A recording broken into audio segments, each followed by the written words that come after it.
From Daily Trust News Center, this is the News Hour. On News Hour tonight, Federal High Court in Damaturu nullifies 2 APC primaries in Yobe State, strikes out suit against Bashir Sharif Machina.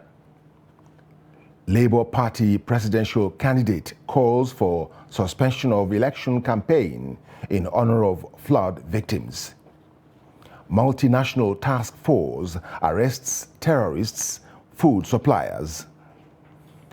On the foreign scene, Russian President Putin declares martial law in annexed regions of Ukraine. Hello and a warm welcome to Trust TV News Hour. I am Ayinde Shuaga. We begin with politics. The Federal High Court in Damaturu, the Yobe State capital, has nullified the All Progressives Congress primary elections for Fika East and Jakusko State constituencies for non-compliance with provisions of the Electoral Act. Presiding Judge Justice Fadima Murtala consequently gave the party 14 days to conduct fresh primary elections for the 2 constituencies. In a similar development, the Yobe North APC senatorial aspirant Abubakar Jinjiri has withdrawn the suit he filed against the senatorial candidate Bashir Sharif Machina, the Independent National Electoral Commission, and the APC over the party primary. Justice Murtala, in her ruling, held that Jinjiri has the right to file the notice of withdrawal, adding that the notice of discontinuance was valid. She accordingly dismissed the case as prayed by Machina's counsel. There is a multitude of opinions and commentaries emanating since the defection of the former secretary to Katsina State government, Dr. Mustapha Inuwa, to the opposition party PDP. The former secretary to government in the current APC administration for 7 consecutive years before his defection. Abdullahi Yamadi reports that some political observers in Katsina State say this is the worst thing that could happen to a ruling party ahead of the elections. The report. Mustapha Inuwa contested for APC governorship ticket but lost to Dr. Dukku Umar Rada. He left the APC blaming some unpopular politicians in Katsina State for trying to retire him from politics, a situation he described as unacceptable. Mustapha insisted that those behind the decision to block his chances in the APC are opinionated and bent on ensuring that he no longer remain relevant within the state political arena.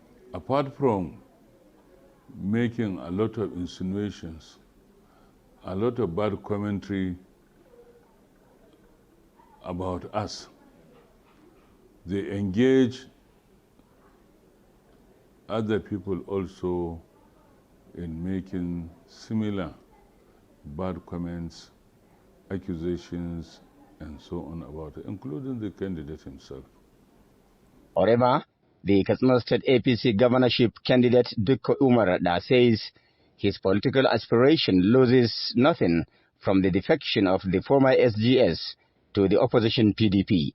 Most of the Nigerian politicians are addressing their own personal interests rather than the interests of the entire people. And this is not something that is new in an era like this one, because this is an era where the political situation is heating up and so many people are changing political parties because they could not meet up their personal interest. But as people are moving from APC to PDP, we are equally receiving thousands of people from PDP to APC. So this is something that is normal. Though defection is common characteristics in Nigerian politics, political observers say it creates unhealthy situations in the nation's democratic system. The movement or leaving one party to another is sometimes frequent. We know and we can witness many politicians who are leaving from the ruling party joining opposition, and some are leaving opposition, joining the ruling party. That of Dr. Mustafa is one of the sufferized. So it was wonders to the state citizens, that the people of Katsina State, to say a person of such personality leaving the party at these situations when election is at close door. Political watchers said that dynamics of politics in Katsina make it interesting and sophisticated, but politicians must play according to the rules of the game.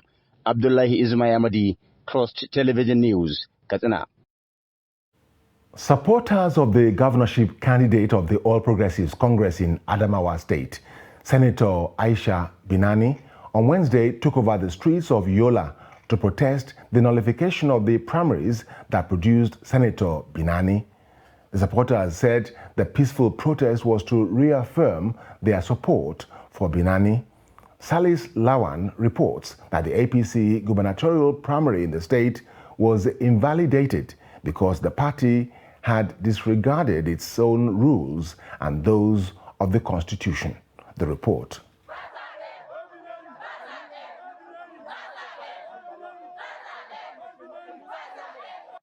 On Friday last week, a federal high court one in Yola, presided over by Justice Abdulaziz Anka, held in his judgment that the APC has no candidate for the 2023 governorship in Adamawa State.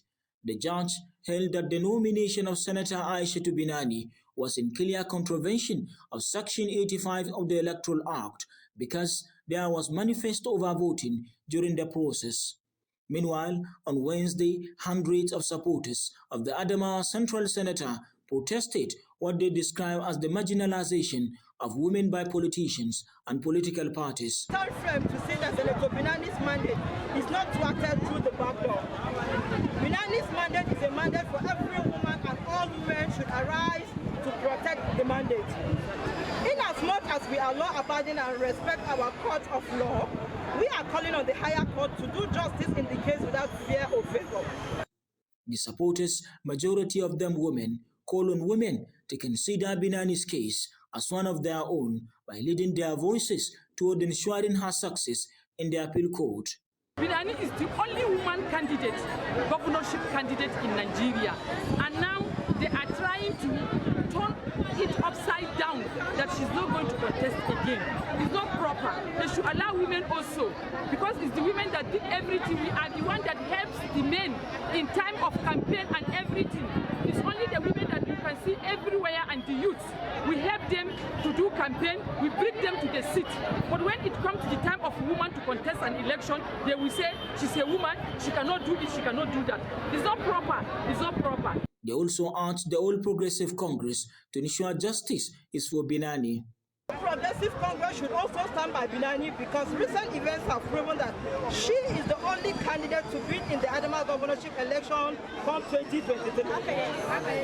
She is already altering the dynamics and rattling the political space. Binani is the beginning of catching strategy in Adamawa. Senator Binani, however, appealed to her supporters not to lose their voting rights by destroying their permanent voter cards ahead of the 2023 general election because of the court ruling. From Yola, Salihu Lawan, Trust TV News.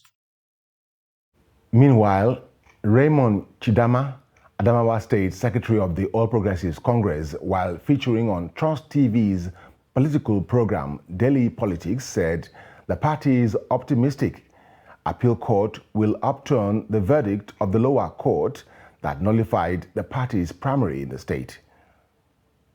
According to him, there was overvoting. That section says where you find a case of overvoting, after cancellation, a fresh election is to be ordered. If you read down, it is clearly stated, once you cancel the election, you order for a fresh election. And so we expected if actually he found us wanting in that section, that we violated section 51, what he would have done was that he nullified the election and then placed order for a fresh election. There was a prayer to that effect, but he refused. We have a constitutional mandate to present a candidate for the election. So these provisions are provided because it is human beings that will do these things. Why law need to come in is that when such anomalies happen, so that fresh election can take place, so that there will be no ambiguity at all. So as far as we are concerned, we are proceeding to the appeal court, and we are sure the appeal court will grant us that audience and other orders to go and conduct a fresh primary election for gubernatorial election, if at all the findings on that judgment is true. The Federal High Court, Abuja, on Wednesday insisted that Kanu Agabi, Senior Advocate of Nigeria, was the counsel on record representing former Governor of Adamawa State, Murtala Nyako, in his ongoing alleged 29 billion naira money laundering case. The trial judge, Justice Okon Abang, said this in a short ruling following the announcement of Okon Efut as the new counsel for Nyako and his co-defendants, and an objection by the prosecutor, Rotimi Jacobs, Senior Advocate of Nigeria. Justice Abang said, although it was the right of the defendants to engage a counsel of their choice before Efut announced his appearance for the defendants, Agabi had not applied to withdraw from the matter. Earlier, when the matter was called, Efut announced his appearance, saying he was the new counsel representing Nyako, having been briefed to take over the matter on Tuesday. Justice Abang adjourned the matter until November 30. Ahead of the 2023 elections, some Nigerians are worried about political defections of politicians. In Makurdi, Benue State capital, residents say cross-carpeting from one political party to another is not helping Nigeria's democratic journey. The report. Elections are here again, and politicians are exhibiting their old tactics. One of these is defections, leaving one political party to another. Makurdi residents say the idea is not for the good of the people, but for personal interest. I strongly feel that people who move from one political party to another do it because of the personal interest or the personal gain they will have. Supposing a person that is campaigning for a political seat comes and gives them a better offer, they leave the previous party they were in and move to the next party because of what they will gain. I'm not really sure if I'm in the position to tell them, please stay in one political party because this is the right man. But they know what they are gaining. And what if I say they should stay there and they don't have enough food to eat, or the person disappoints? Oh no, there are so many things that are involved that are at stake. So, but I feel that the masses should look into it. They should do what is right.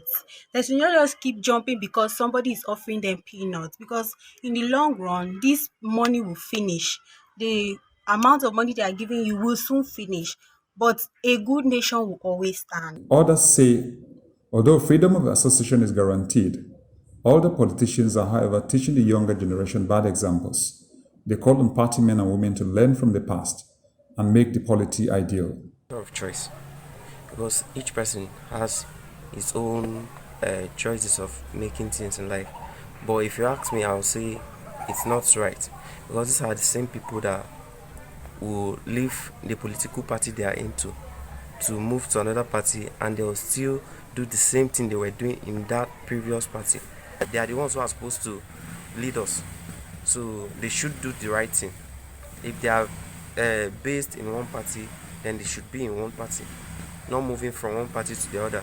Then I don't see it as any way of probably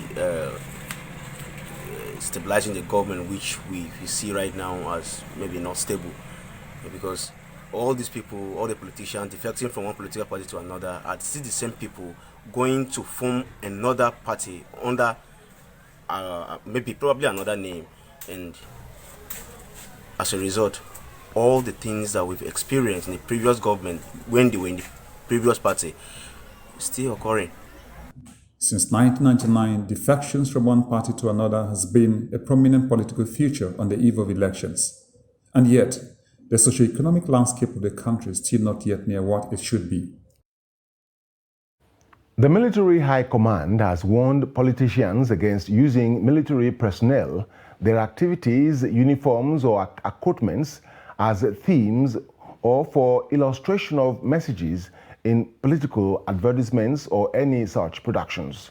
The Director, Defense Information, Jimmy Akpo, gave the warning in a statement on Wednesday in Abuja. The warning followed some online videos where military personnel were seen dancing to music purportedly supporting or disapproving of 3 presidential candidates. The defense spokesman said the video sent a disturbing signal to members of the public and the political class, in particular, at face value, as they connoted partisanship by military personnel and by extension, the entire military establishment. Akpo, who said the videos were doctored, maintained that the military could not afford to be partisan or commit to any enterprise that would create disharmony in the polity, saying the military had toiled night and day to protect and keep guard over Nigeria's democracy since 1999. The ruling All Progressives Congress, APC, has blamed the People's Democratic Party, PDP, for the violence which broke out at the rally of former Vice President Atiku Abubakar in Kaduna on Monday. Atiku had raised the alarm over the incident and asked President Muhammadu Buhari to call other political parties to order. Reacting to the incident in a statement issued on Wednesday, National Publicity Secretary of the ruling party, Felix Morka, described the fallout at the rally as self-inflicted. Morka said PDP has no one but itself to blame for the violent incident at its rally in Kaduna, as according to him, the party's rent-a-crowd managers disappeared with funds meant to pay for the rented crowd. He said rather than hold its head down in shame for the poor and distasteful showing at its Kaduna rally, the PDP seeks to scapegoat APC for its own gross acts and misconduct. In the meantime, Benue State Governor Samuel Ortom says if he were not a member of the People's Democratic Party, PDP, he would have worked for the victory of the presidential candidate of Labour Party, Peter Obi. He stated this on Wednesday in Abuja when he hosted Obi at his private residence. Governor Ortom said Obi may not have the wherewithal, but if God decides, no one can stop it. The presidential candidate of Labour Party, Peter Obi, has called on his counterparts in other parties to suspend their campaigns and join him to help victims of flood across states of the Federation. Obi made the call on Wednesday while addressing journalists after his visit to Governor Samuel Ortom of Benue State at his Abuja private residence, where he had gone to discuss modalities on his planned visit to flood sites in Benue and other states. The former Anambra State Governor is in the 2023 race for Aso Rock's top job alongside Bola Tinubu of the All Progressives Congress, Atiku Abubakar of the People's Democratic Party, Rabiu Kwankwaso of the New Nigeria People's Party, among others. Obi said he expected other presidential candidates to show concern for the plight of victims of flooding, considering how millions were spent on nomination forms alone. As the President Muhammadu Buhari-led administration inches closer to an end, the federal government on Wednesday launched the PMB scorecard in Abuja. Minister of Information Lai Mohammed and the Minister of Works and Housing Babatunde Fashola, who performed the official launch, brought to light some of the infrastructural achievements made during President Buhari's regime. Chamundabeng reports. In his opening remark, the Minister of Information, Lai Mohammed, stated that the government had brought to Nigerians modern trains that traveled the Lagos-Ibadan, Abuja-Kaduna and Itakpe-Warri tracks, fed 9.8 million school children daily, empowered 1 million youths, trained 500,000 youths under the Empower program, and enrolled 1.632 million households in the conditional cash transfer program. Minister of Works and Housing, Babatunde Fashola, spoke on the importance of infrastructure development to the Nigerian economy, especially projects in the sector that have been executed by the present administration. We're talking about infrastructure, whether it is roads, whether it is bridges, whether it is fiber for communication, whether it is classrooms for schools, clinics for healthcare, airports, and all of that. We are really talking about the economy, because it is the total stock of infrastructure that determines how efficient that economy is. From 2016 to 2022, the federal government, according to the minister, created 339,955 jobs through road infrastructure development, as well as constructed 8,352.94 kilometers of roads. The minister also addressed the issue of abandoned projects. To address this nomenclature about abandoned projects, and my conversation with people is, if you look at the meaning of abandoned projects, to abandon something, it means to forsake. We have not forsaken any project. But the truth is that there are not enough resources to finance all of them at the same time. So perhaps we want to redesignate the nomenclature to uncompleted projects, because we have not forsaken them. They were designed for certain constituencies. As revenues improve, priorities also. Road infrastructure remains a critical factor in Nigeria's economic development, and stakeholders believe that it must continue to receive the required attention.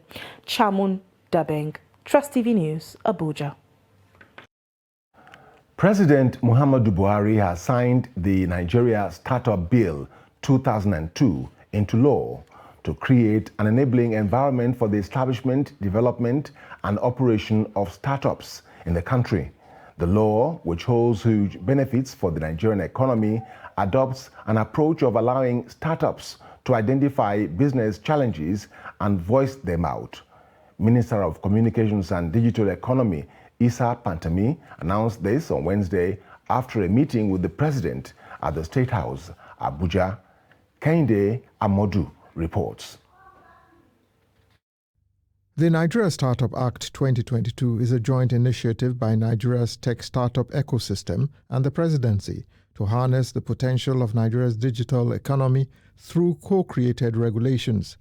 The Startup Bill, which was passed on July 20, 2022 and signed on Wednesday, is expected to ensure that Nigeria's laws and regulations are clear and planned in such a way that they work for the tech ecosystem. Minister of Communications and Digital Economy, Issa Pantami, is of the view that the Act will consolidate the growth of the digital economy. Startup law is just maybe young innovators that come up with some super ideas that can bring positive change to the world. They come up with a proposed solution that will resolve or solve a complex problem. So that is what we call startup. Usually you will see their market value is not even up to 10 million in some cases. So in that situation, to grow, they need government patronage, they need government intervention, and they need government incentives and tax holiday. The minister dares to boast that the Startup Bill will experience the same kind of success that has been recorded in other spheres of the digital economy, including the National Identity Management Commission. NIMSI was established in 2007, 15 years ago. The total number of enrollment in NIMSI Act from 2007 to 2020 October, when Mr. President directed me to supervise NIMSI, within 15 years, the whole database was 39 million. In spite of many billions spent for the enrollment, and many people were detained because of corrupt practices in mismanaging the fund. From October 2020 to October 2022, without any intervention from government, I increased the database from 39 million to more than 90 million today. We enrolled more than 51 million users in less than 2 years, while we inherited only 39 in 15 years. The communication and digital economy sector has so far contributed 40% to the country's gross domestic product in 2022. It is expected that the newly signed act will quicken the startup ecosystem in Nigeria, especially if it is adopted by all states in the country. From State House, Abuja, Kehinde Amodu, Trust TV News. We now move on to security. 10 bandits on 3 motorcycles armed with AK-47 rifles, attacked farmers at Sabongeri in Batagarawa local government area of Katsina State, killing one person. Sabongeri village is 3 kilometers away from the ancient city of Katsina. The terrorists attacked the farmers on Wednesday morning while they were busy harvesting farm produce. 3 other people who sustained gunshot injuries are receiving medical attention at the Federal Teaching Hospital, Katsina. The fear of uncertainty has gripped the villagers, with many relocating to Katsina. Police in Zamfara State have arrested 11 suspects for various offenses ranging from banditry, arms deal, and political thuggery. The public relations officer of the State Police Command, Superintendent Mohammed Shehu, who paraded the 11 suspects, said the police tactical operatives acted on intelligence information. The report. The public relations officer of the Zamfara State Police Command, Superintendent Mohammed Shehu, said that the police tactical operatives acted on credible intelligence, leading to the arrest of 4 terrorists who have been terrorizing innocent citizens along Safi Funtua Road. He said that the police operatives also apprehended a terrorist informant and a gunrunner who specializes in supplying arms and ammunition to the terrorists at Kucheri area of Zamfara State. Abubakar Buda, a 32-year-old who hails from Zuru local government area of Kebbi State, is the suspected gunrunner who has been using a Golf vehicle, dark color, to convey the firearms and ammunitions from Jos, Plateau State, to a terrorist leader named as Chumo at Kucheri community of Zamfara State.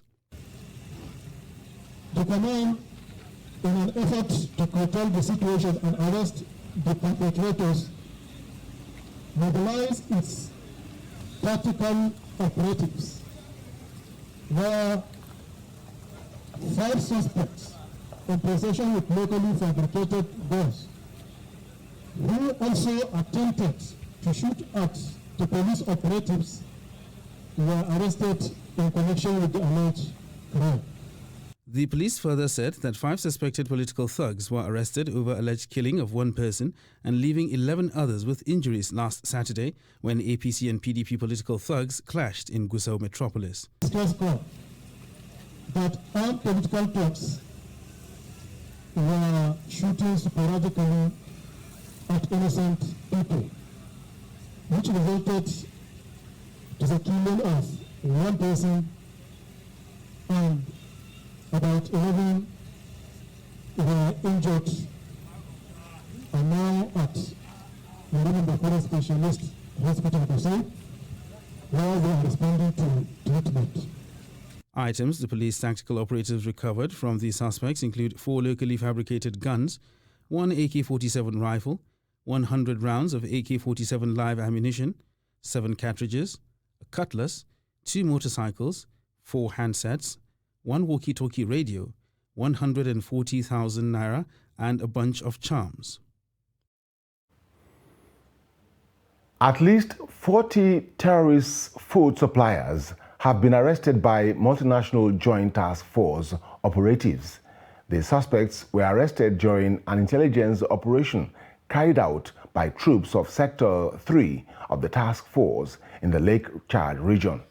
A statement on Tuesday by the Chief of Military Public Information Office, Lieutenant Colonel Kamaruddin Adegoke, said a total of 466 bags of beans and corn, among other large quantities of food items, were intercepted by the troops. Adegoke said a follow-up on the operation led to the discovery of another 300 bags of beans and 100 bags of corn, adding that the seized items have been destroyed. He added that in another incident on October 11, troops of 68 Battalion on a joint patrol with the Civilian Joint Task Force along the Malam Faturi, Bandamari, Bari, Korarawan axis discovered and confiscated 12 bags of fish and 9 donkeys suspected to be used in ferrying supplies to the terrorists hiding in the Lake Chad basin area. Still on security, Bauchi State Police Command has arrested a 20-year-old suspected kidnapper, Abubakar Isa, at Ganjua local government area with 8.4 million naira cash suspected to be proceeds of ransom.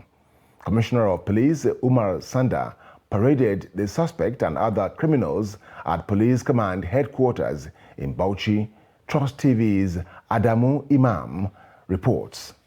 The commissioner said that exhibit recovered includes 8,466,000 naira cash, one SMG rifle with 92 live ammunitions, one empty magazine rifles, 7.62 million caliber of live ammunitions, among others. While answering questions from journalists, the suspect insisted that he is innocent of the crime, though he agreed that all the exhibits were found in his possession at the point of arrest. According to him, he is a cattle rearer and was contracted by one Ibrahim, who is now at large, to go to another village to rear some animals for him. Wani aiki kake za ka iya samu wannan kudin haka? Wanda aikin da kai zai zama. To ka ce kudin nan na mai gidanka ne kai za ka raka shi ne. Amma kiwo zai kai ni ba raka shi zai. Kiwo zai kai ka zuwa ina? Ya baka ajiya ne. Ya aka yi kasan da kudin nan da kuma wayoyi da aka samu guda 18 a wajen ka me za ka iya fara? Ban san da su ko da aka kama ni. Umar Sanda explained that all effort to get him to reveal whereabouts of his boss and others to be traced and arrested proved abortive. Especially with regards to this defacement of your opponent's billboards or posters. Anybody that we find in that regard, online will go to jail. I will send him to jail and he will be out of circulation until the election process is over. In another development, the Commissioner of Police, during an interactive session, warned all political parties to eschew violence and desist from defacing posters of political opponents across the state. It therefore requires deploying all the assets at our disposal in the quest to protect criminal activities in the state. We remain resolute and relentless and undoubted in carrying out our constitutional mandate to ensure a safer Bauchi State. He also maintained that all quasi-security outfits are not allowed to participate during the electioneering process, saying anyone found wanting will be dealt with. Adam Imam, Trust TV News, Bauchi. You're still watching News Hour on Trust TV. Coming up after the break, reversing brain drain in Nigeria's health sector. Welcome back.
Trust TV, documenting the Nigerian story.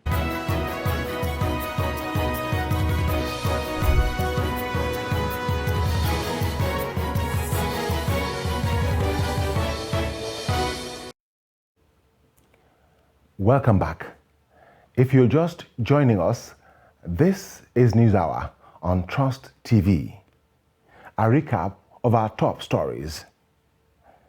A federal high court in Damaturu nullifies 2 APC primaries in Yobe, strikes out suit against Machina. And Labour Party presidential candidate calls for suspension of election campaign in honor of flood victims.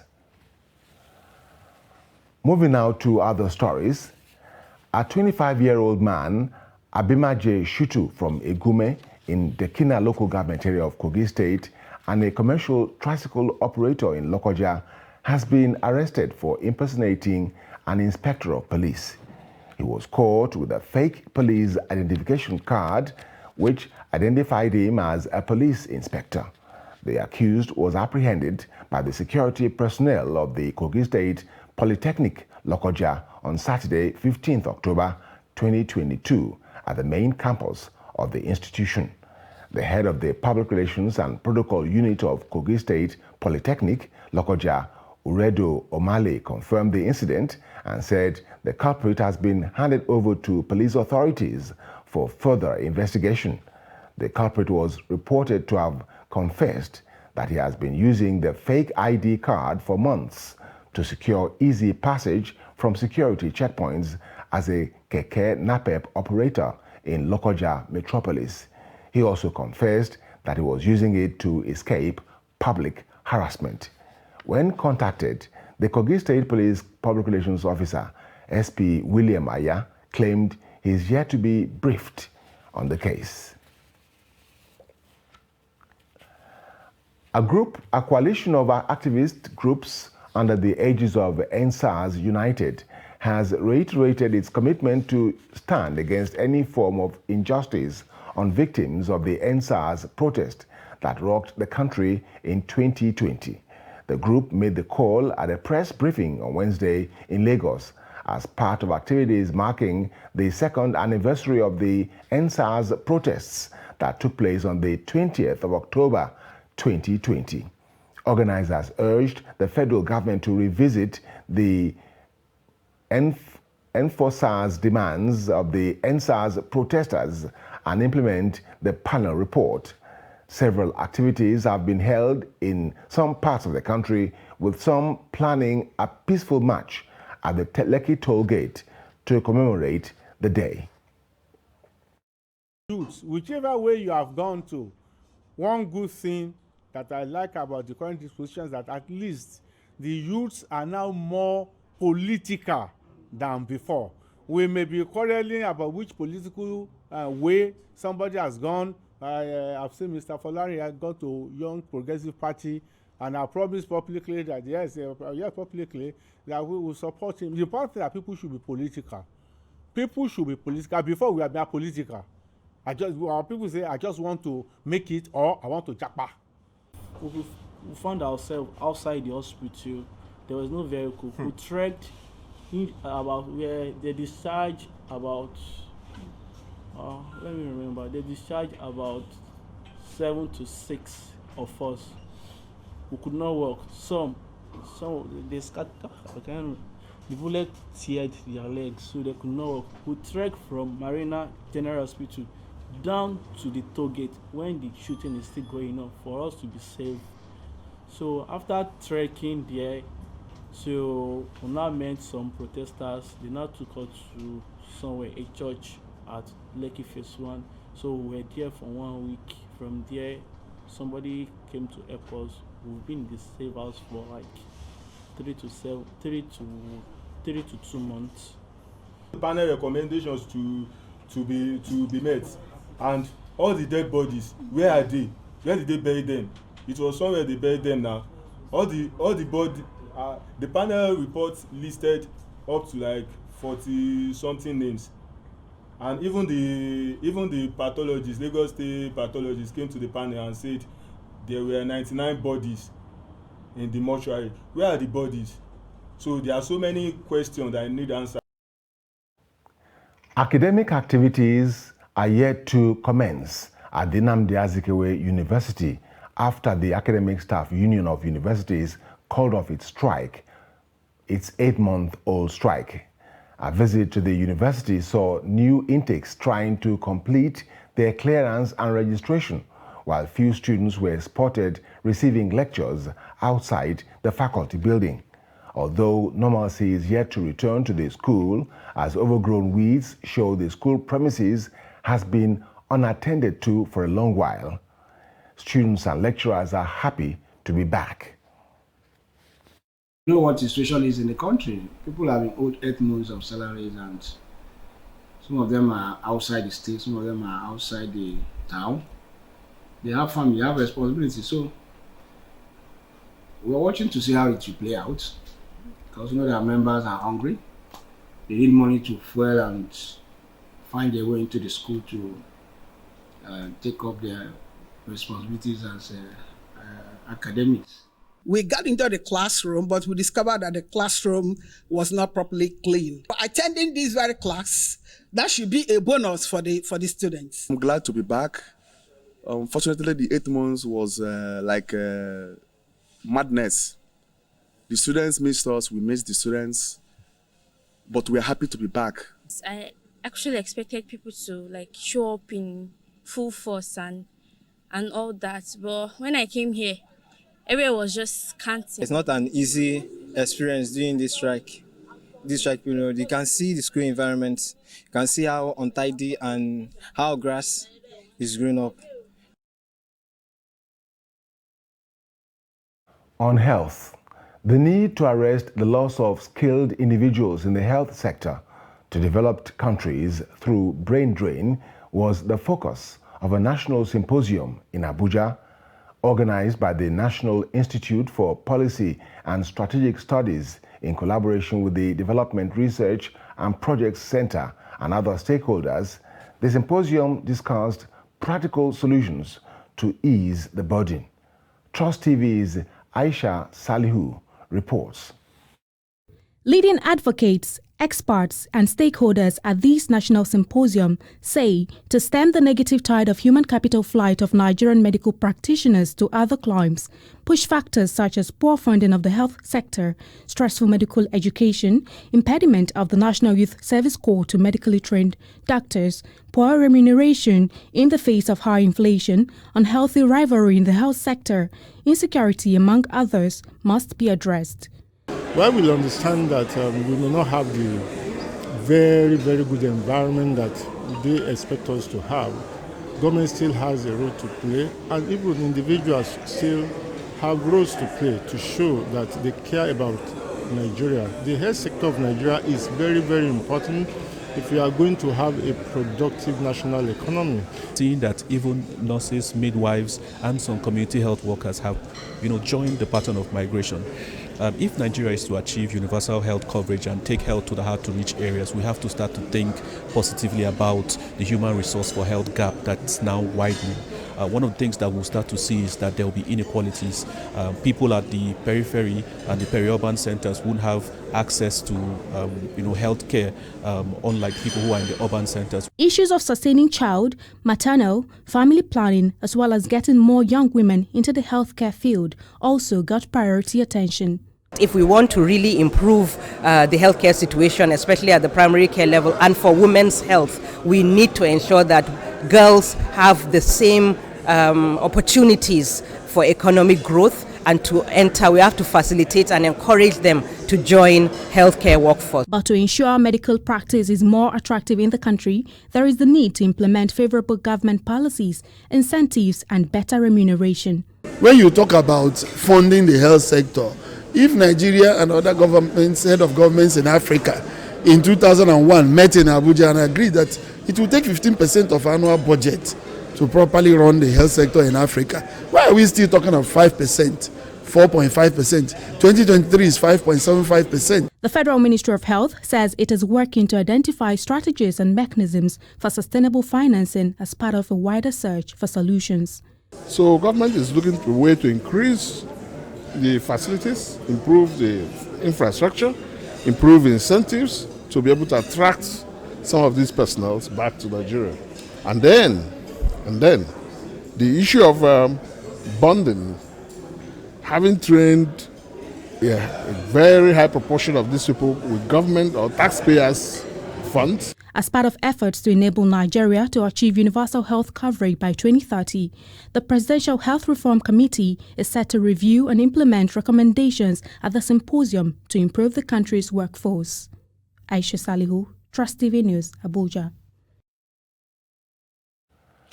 The federal government says it has taken steps to tackle huge budget deficits and debts with its assets worth over 30 trillion naira. Minister of Finance, Budget and National Planning, Zainab Ahmed, said this at the 2023 budget breakdown in Abuja. According to her, the Ministry of Finance has been reinvigorated with a board of its own to make it more responsive to its mandate. The minister said the administration is tackling the revenue challenge head-on with a view to reducing budget deficit and significantly reducing its debt stock. She said the Nigerian National Petroleum Company Limited will go public next year and that the federal government will earn substantial income from the exercise. On the issue of Academic Staff Union of Universities, ASU, she said the federal government has provided 470 billion naira special fund in the 2023 budget for university revitalization and upward adjustment of lecturers' salaries. The sum of 300 billion naira is for university revitalization and 170 billion naira for upward adjustments of the university lecturers' salaries. Women farmers in Bauchi State have called on the federal government to dedicate 10% of the nation's annual budget to agriculture in order to salvage the country from food insecurity. The women, under the aegis of the Association of Small-Scale Agro-Producers in Nigeria, made the call shortly at a briefing to mark the 2022 World Food Day in Bauchi. Adamu Imam reports. According to the association, women constitute over 70% of the entire agricultural labor force and involved in every aspect of the value chain. They, however, noted that over the years, small-scale farmers face numerous challenges that hamper productivity. 10% of the annual budget should be dedicated to agriculture, and this is not happening. So we are urging the federal government to at least give us 10% of the annual budget for agriculture. One of the things that we've been advocating to the state government, if extension farmers can be sent into local and different communities to help those women so that they will tell them where they have challenges and where they need to improve in their produce. I think it will also go a long way. Some of the problems identified by the women farmers include lack of fertilizer and farm implements, insecurity, as natural disasters such as flood. And not only saying it, we need releases. It's not issue of putting it in the budget is different. An issue of releases and implementing the budget is something. And secondly, we talked about the insecurity. Because of this issue of headmen, that has been a lot of challenges. Women are afraid to go to the. The small-scale farmers emphasize the need for the state and the federal government to place priority on the larger population that holds the key to changing the narratives on food security. Adam Imam, Trust TV News, Bauchi. And it's now time to join Chiamaka Nwafo for business news.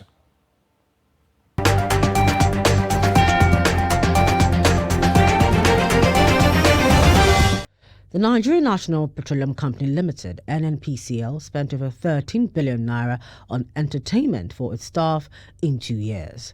Similarly, it said over 20 billion naira was expended for telephone calls and postage within the 2-year period. This is according to the analysis of the oil company's financial statement for 2021 published on its website. A breakdown from the report showed that entertainment expenses in 2021 gulped the sum of 11.831 billion naira in NNPC's book, while the sum of 1.636 billion naira was spent in 2020. The report also revealed that postage and telephone calls consumed 15 billion naira in 2021, an increase from 5.6 billion naira spent in 2020 on the same item. This would seem that every month NNPC Limited spent an average of 561.125 million naira on entertainment between 2020 and 2021.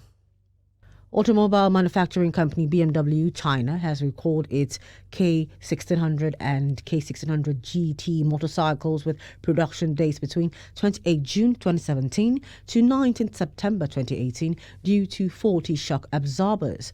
The Federal Road Safety Corps disclosed this call to the motoring public, particularly those who are presently using the aforementioned motorcycles by BMW. According to the memo circulated by the Office of the Secretary to the Government of the Federation, BMW China Automobile Trading Company Limited disclosed that the withdrawal of the motorbikes started from 7 September 2022. The acting Corps Marshal Dauda Alibiu, by this notice, warned the public, particularly dealers and riders of these categories of motorcycles, to stop selling or using the identified motorcycles on Nigerian roads so as to avoid any accident. Nigerians across 36 states of the Federation paid 1.23 trillion naira in taxes in 2021, a 19.19% increase from the 1.03 trillion naira paid in 2020. This is according to data from the state's internally generated revenue report by the National Bureau of Statistics released recently. According to the data, tax revenues accounted for 36.16% of the state's IGR, which is 1.56 trillion naira in 2020, and 64.88% of 1.89 trillion naira in 2021. According to the data, taxes make up a chunk of state revenues. These taxes include pay-as-you-earn, direct assessment, road taxes, and other taxes paid by residents within the state.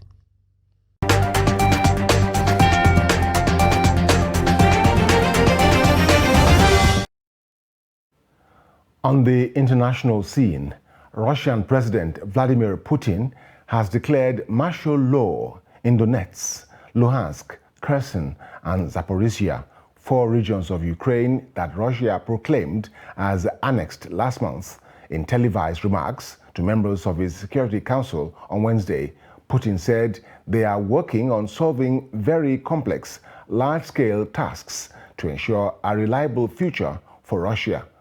Putin did not immediately spell out the steps that will be taken under martial law, but said the measures were intended to increase the stability of the economy, industry, and production in support of Russia's special military operation in Ukraine.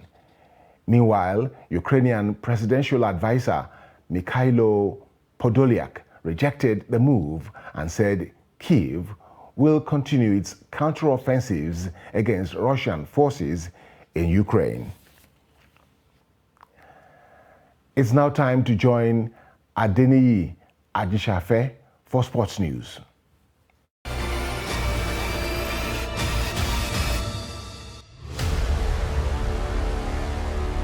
The second phase of the 2022 National Division 1 and 2 Volleyball League slated for Kaduna in Kaduna State will kick off from 24th to 30th October 2022 at the Ahmadu Bello Stadium Volleyball Court. Draws for the National Division 1 and 2 leagues were held online by members of the League Management Committee, LMC, led by Nigerian Volleyball Federation Technical Representative Martin Melande and various coaches. The men's first match of the day in the National Division 1 League is between Caliphate Spikers of Sokoto and ABM of Katsina. In the other matches, JVC of Bauchi takes on Nigeria Immigration Service, while league leaders Spartan Spikers of Yola battle Yusem of Enugu. In the women's Day 1 fixtures, league's leaders, Chief of Naval Staff CNS battle second place Lifecamp Volleyball Club in a much anticipated match, while Pioneer Spikers of Jaji takes on Olalomi Super Angels of Offa, with Yelwa Volleyball Club of Bauchi playing against Anambra Angels. And in football, President of the Nigerian Football Federation Ibrahim Gusso has appointed the chairman of Katsina State Football Association Aminu Kalfi as part of a 3-man panel of advisors for preparation of age-grade national teams for upcoming major international competitions. Others are FCT Football Association Chairman Abba Mukhtar and Sport Marketing Guru Bukola Lapade. Under 20 and under 17 boys squad have qualified for continental competitions, winning their respective Wafu Big tournament in 2022. Under 23 national team, also known as Olympic Eagles, will engage their Tanzania counterparts in the 2-legged second-round fixture. The first leg will be in Dar es Salaam on Sunday, while the return leg will be at Lekon Salami Stadium in Ibadan on 29th of October 2022. Victory on aggregate will take the Olympic Eagles to the next round of the qualifiers, with the final tournament scheduled for Morocco from the 2nd to 26th of November 2023. The Under-20 Africa Cup of Nations will be staged in Egypt from 20th February to 12th March 2023, with the top 4 teams qualifying to represent Africa at next year's FIFA Under-20 World Cup finals in Indonesia. The Under-17 Africa Cup of Nations will be hosted by Algeria from 8th to 30th April 2023, with the top 4 teams qualifying to represent Africa at next year's FIFA Under-17 World Cup finals in Peru. That's Sport News. I am Adeni Ajisafe.